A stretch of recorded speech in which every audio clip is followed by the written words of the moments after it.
Arrakan awan tokko yiitti. Hamza Ibrahim fa hotel Skylight na waliin jirani. Hamza Ibrahim video hedduu narra waraabda. Illaalu ani madhiisa. Namoota bootaan kennu. Maaliif beeyta? Ani kinoo sibira jira original kana mire gaaddisa olii gad oofaa jirtan gaaddisa kii. Mar gaaddisa kii yaa. Gaaddiduuti olii gad hin taphataa jirtan maa taphatan akkami siniin jedhan nama gaaddidduun tapha ture Hamza Ibrahim lameetiyyaa. Akkasii fi lameetiyya. Walli saayibakii. Awa saayibakii akkasii. Gaaddidduun taphatti jirti. Maaliif sin jaa beeyta? An original kinoo sibira jira. Anuma gaafadha. Anuma gaafadha. Kinoo amma na bira dhuftee Skylight Hamza Ibrahim. Anuma gaafadhu. An original kinoo.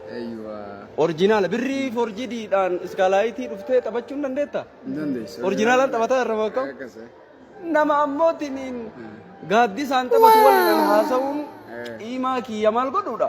Gadi buusuudha sadarkaa kiyya gadi buusuudha. Sigalama singal birrii forjiidhaan taphataa jirtanii Hamza Ibrahim forjiidhaan hin taphatina isiniin jenne ani original lay jira Of course. kun leenca bargoota leenca Sirri. Baggaabaa leenca ani kiyya gara leenca nama taate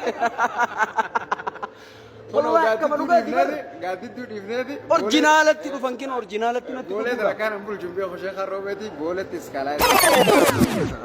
Goolee Skylight tole dhufnee kunoo qacam goonee jechuudha. Goolee tana naaf bulche. Kinoo qacam goonee jedha kin original. Qacam original. Qacam goonee jedhaa jira. Akkas.